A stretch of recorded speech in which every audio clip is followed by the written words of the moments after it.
Hi, I'm Kaye England with Wilmington Prints, and Prism Parade is our project of the day, which is a kit to class.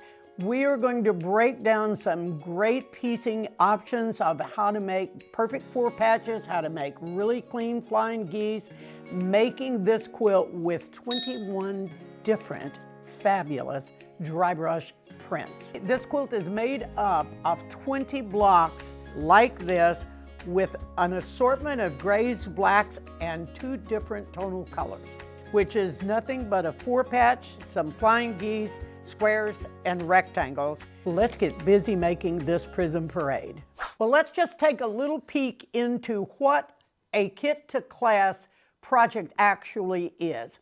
Now, this is the third in the series that the company has done. This will be shipped to Wilmington Prints retailers in a bag, in essence. So all of the yardage, the pattern, and once again, we are excited to be partnering with AccuQuilt as they will be doing their videos separately from ours. So when you open your package, you're going to have the traditional directions from the company, and you will also have AccuQuilt directions. If you're not an AccuQuilt user, you'll just kind of set those aside. And for the retailers that will be carrying this, not necessarily will every retailer sell AccuQuilt, but obviously many consumers own AccuQuilt, and this gives us another opportunity to share a different way of getting a job done. It's going to come in 2 colorways. You have the light or the dark version. When you open your kit, it will have, it's roughly about 12 yards of fabric included in the kit, along with the directions,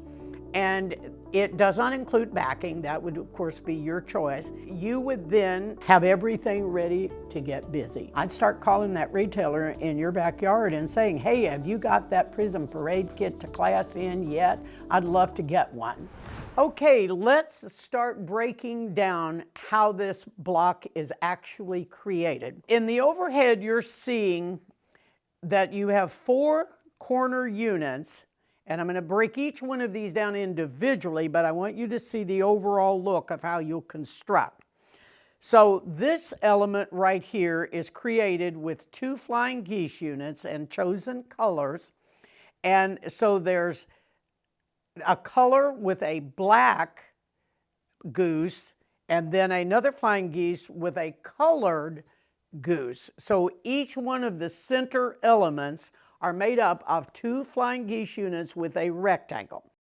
The corner units are all identical in their construction method, but they are built with different colors. And your project pattern is going to have included with it a fabulous color diagram of all of the dry brush fabrics that live in this quilt. Here's what's fun about this. You might say, well, I love that pattern, Kay, but I think I'm going to rearrange mine totally different. Some of your colors will make 2 blocks, and some of them make 3 blocks. So if you decide to mess with the color very much, be well aware of the quantity they ask you to cut in each one.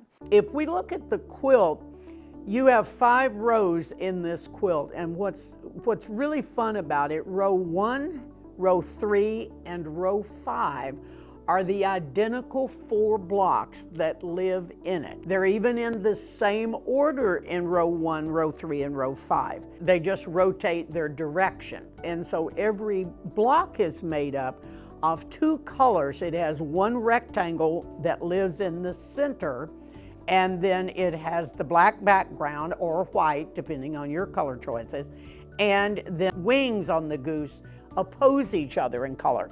If you drift too terribly far from the way you're going to build this, you may have an issue with your quantity of fabric needed. So I would adhere to the colors, even if you put them in the quilt in a different position. I would really try to stay tight on the ones that you put together. So flying geese units, and then 1 center square, and we've built the quilt block. I urge you to do your color separation and to cut your entire project before you start sewing. You can see where I have assembled. I took every color that lives, and now remember, we have 21 colors in here. I've found that if I cut all of my flying geese of the necessary color and I just stacked them, and if you look at this graphic, I even went to the point of putting the color number, because when you start working with 21 different colors in a quilt, it's real easy to lose track of who goes where. So from my graphic, I just made a note on the selvage, like this was color number P, for example, or whatever, and then I laid it on that stack. Then when I started work, I just picked up a fabric. You could start in the upper left-hand corner, or you could start in the middle of the quilt. That's up to you. I just made whichever one I liked the best first. Now, as you can see, here's what my flying geese is going to look like right here prior to assembly. So I've sewn this one, so this is the repeat of this one, and then the only thing that's different here is I've just reversed my color. And as you build this pattern, the order here is so important, and the colors that live in the center typically are a sister color, and it won't be necessarily that same red, but it'll be like a color that just accents that unit. So I'm going to make 2 flying geese and 1 rectangle, and I will build 4 of these.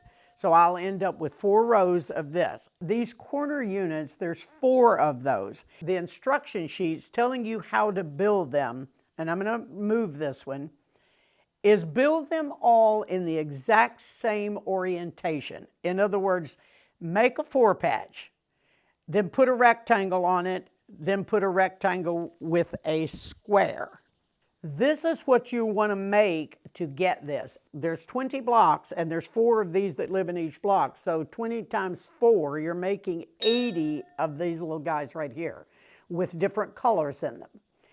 I paid close attention to how I built these. So when I built them, I made all of the 4 patches. So I have 2 different colorways on my 4 patches.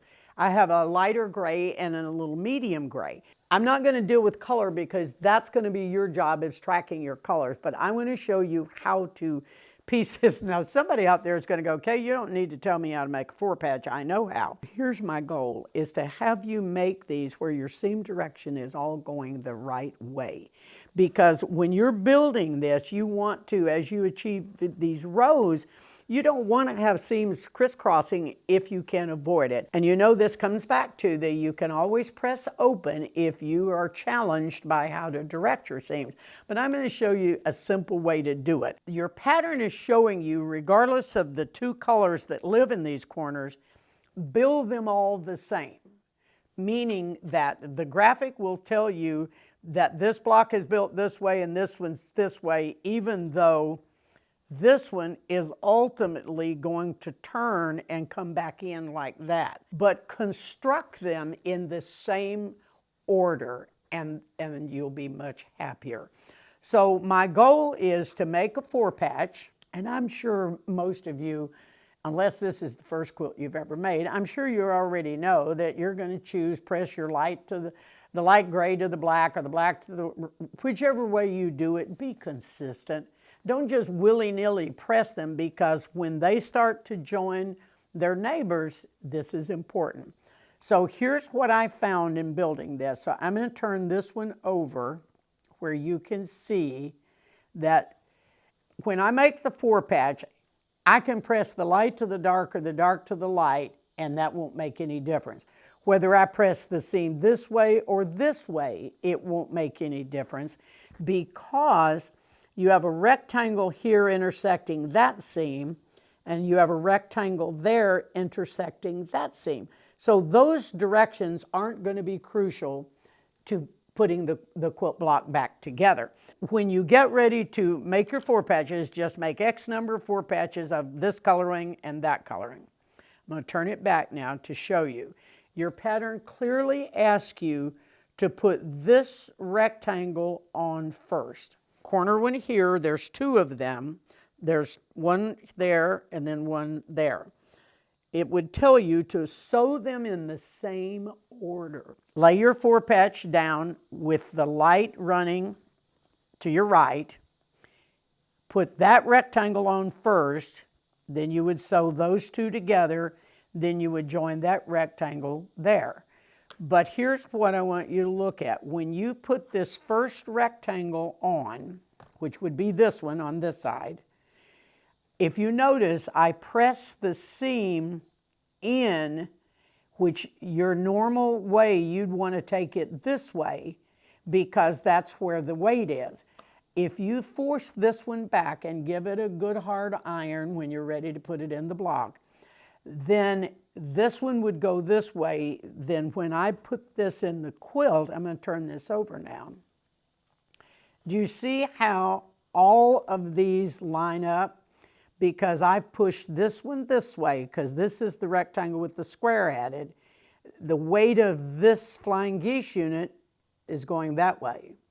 The weight of that flying geese unit is coming this way.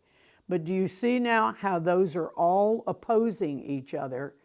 And if you don't do this, when this joins this one here, you've got two different times that you're going to be fussing because those aren't balanced. So if you look at this picture, build your 4-patch, put the right side, let me go back to be sure we're clear. Put the right side on first, build all of them in this order, then rotate them the direction they go. You will not believe the difference of assembling a block now that has it constructed that way. Flying geese units, we have so many videos we've done with how to make a flying geese unit, and I have, if you notice on my points, I use a specialty ruler sometimes to cut them. The pattern is traditionally written, so it asks you to cut a square, cross-cut it twice, and that's your goose, that's the big V. And then on the little triangles, it will ask you, because you know the math is finished plus 7/8, so it's asking you to cut a 2 3/8 inch square, cross-cut it, that square. Now, for those of you who already own specialty rulers and know how to do them, I will tell you that everything that lives in this block comes out of a 2-inch strip. Well, except your center square. Your center square is a 3.5, but all of the others, if you're using half square ruler and a quarter square ruler. If you're doing traditional, you will follow the directions cut. If you are working with AccuQuilt, this can all be done with components that live in the 6-inch cube for AccuQuilt. So for those users, it's already broken down into how to cut your strip packs and all of that. So once I've got all of my elements done, now I don't normally press a lot on these. I mean, I press the 4 patches before I join them, but row 1, row 2, and row 3, I typically build the entire quilt block without pressing until I'm ready to set it. Now once we build the block, see this is the coloring, for example, the one I just was working on. Row 1 is each row is made up of 4 blocks, and row 1 is repeated 3 times. So this is when I'm telling you, be careful if you decide that you want to make that block 3 times, you will not have enough fabric, because this is the color that's been chosen to make 3. So you have 1, 2, 3 reds, and you only have 1, 2 yellow. So row 2 and row 4 are the block colors that you can only make 2 of each. Row 1, row 3, and row 5, you have enough fabric to make 3 of each. So be really careful when you decide to change it. Now your order of how you put it is personal. If you make all of these and you've got the quantity, you can organize them any way you want to, but you're only going to have a set quantity. But what I want you to pay real close attention to, and their layout in the pattern is fabulous for this, is here's your block, but this is a sashing bar. So there's 1, 2, 3, 4, 5 sashing bars in each row running left to right. There's also a top row, and the top row has cornerstone sashing, and all the way across. So there's 1, 2, 3, 4, 5, 6 rows of east-west sashing, and then you've got these solid rows. Then your blocks each are formed with a starter and a stopper.